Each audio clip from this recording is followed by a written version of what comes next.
la cantidad de alumnos. Cuando Roca asume, la cantidad de alumnos del sistema educativo argentino eran 87.000.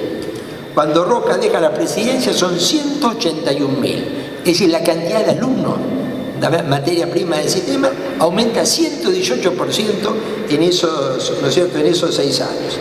Y la cantidad de docentes, también la cantidad de docentes tiene un salto que realmente es muy importante, 179%, casi se duplica en 6 años la cantidad de docentes, ¿no? Es decir, cuando uno observa, hay una idea muy, ¿no es cierto?, muy concreta, es decir, 49% más de escuelas, 118% más de alumnos, 70% más de escuelas normales y 179% más de docentes, ¿no? Pueden parecer números, pero si uno observa estos 4 números, hay claramente un esquema de prioridades sobre el sistema educativo, ¿no es cierto?, muy preciso, ¿no es cierto?, y muy determinado. Es decir, cuando Roca asume, hay esta segunda presidencia, más allá de todo este incremento cuantitativo, hay un docente cada 45 alumnos, cuando deja hay un docente cada 33, ¿no es cierto?, alumnos. Esto, el salto, ¿no es cierto?, un salto cuantitativo realmente muy importante. Como dijo Conesa, una de las virtudes de Roca era saber elegir buenos ministros, ¿no es cierto? Y el ministro Wilde, el ministro que en aquel momento era Justicia, Culto, Instrucción Pública, donde estaba Educación, realmente es decir, es el instrumento de esta gran reforma. El otro aspecto de la política educativa de Roca es un aspecto menos conocido, pero que es el eje en su segundo mandato.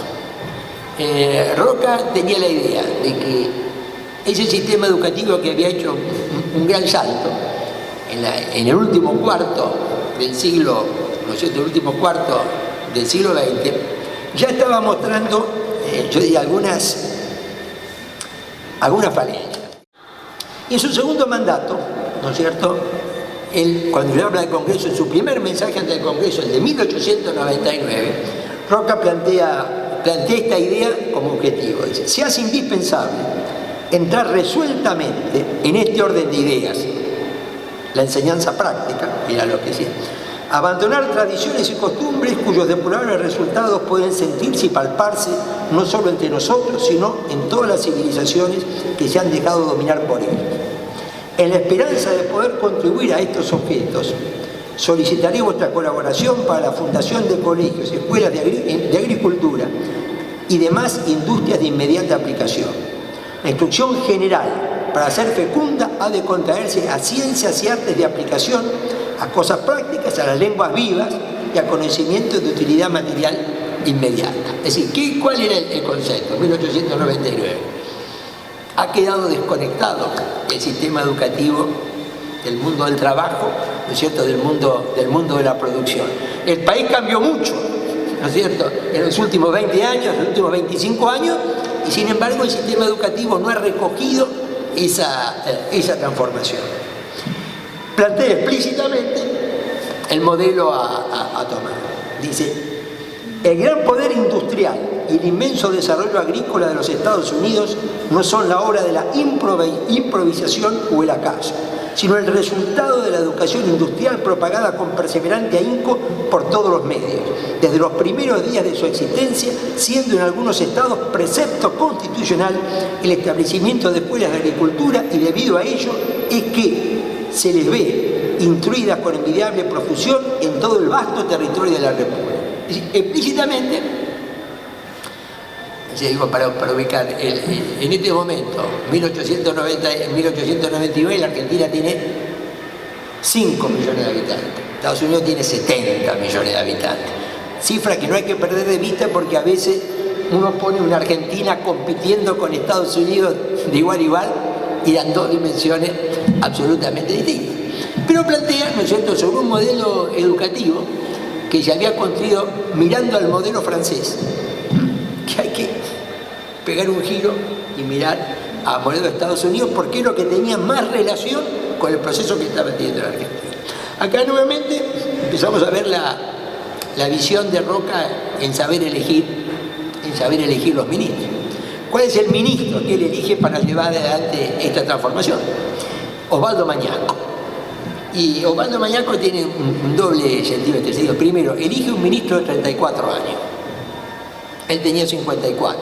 Cuando Roca asume la presidencia, elige un ministro de Educación de 34 años, 20 años menor que él, era el ministro más joven que tenía en su gabinete, y además hijo de un inmigrante italiano.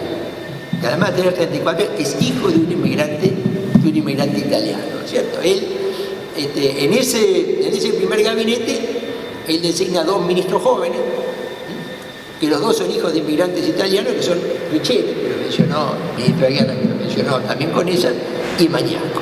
Es decir, elige un ministro joven para cometer esta reforma. Bueno, esta reforma, que era la idea central, fracasa. Esta reforma fracasa. Sí, desde ya se toma iniciativa, por ejemplo, la creación del Colegio de Lengua Viva es de 1903, ¿no es cierto? Es decir, no es que no se hace, pero la idea central se materializaba en que la mitad de los 20 colegios nacionales se transformaban en colegios de agricultura, industria y comercio. La mitad. Es decir, esto iba de la mano de una transferencia, ¿no es cierto?, de facultades del sistema educativo a las provincias. Ahora, y acá se produce un conflicto cultural. ¿Por qué no se aprueba esta ley?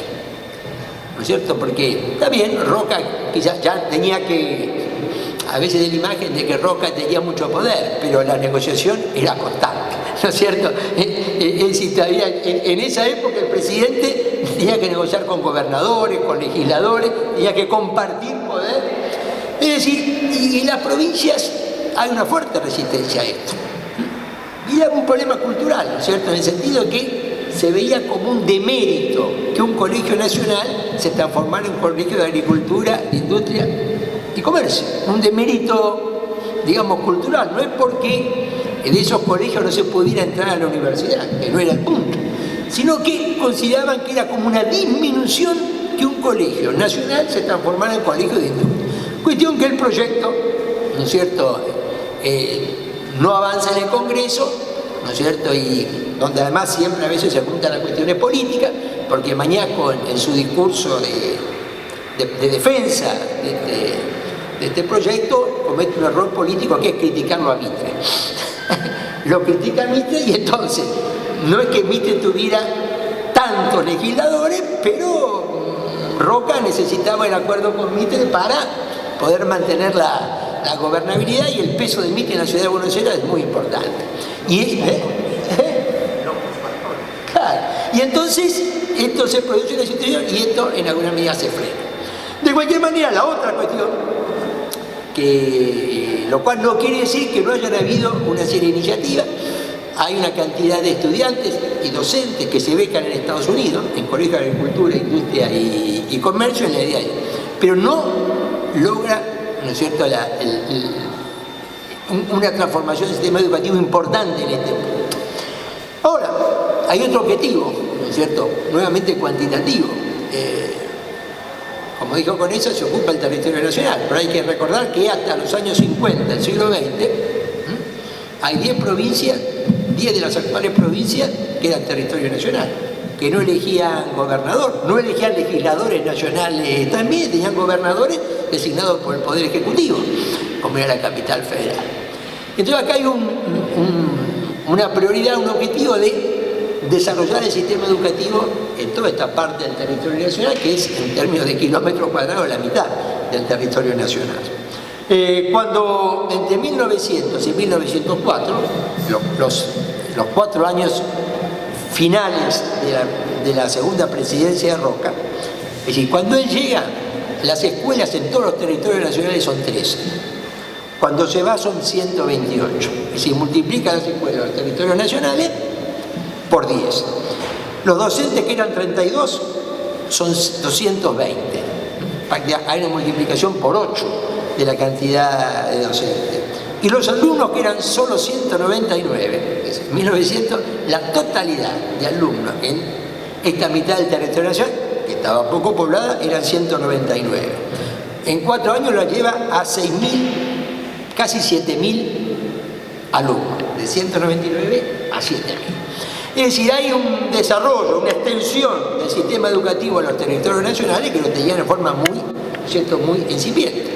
Es decir, los dos grandes saltos cuantitativos del sistema educativo lo da Roca en la primera presidencia, con los números que vimos. No hay otra presidencia donde haya un salto cuantitativo de esta dimensión, y en los territorios nacionales todavía, ¿no es cierto?, es mayor. Y esto de alguna manera confirma la prioridad en la ejecución, lo cual no quiere decir que no haya habido, ¿no es cierto?, ideas políticas, ¿no? Es decir, si uno vuelve al 1420, había un concepto muy claro. Sarmiento, por ejemplo, no estaba tan definido, y Sarmiento fue presidente de 1868 a 1874, bueno, pero si Sarmiento tenía una idea tan clara, ¿por qué una ley como 1420 no la sancionó Sarmiento en 1868 a 1874? Porque, bueno, Sarmiento tenía alguna duda, por ejemplo, el tema de la educación laica.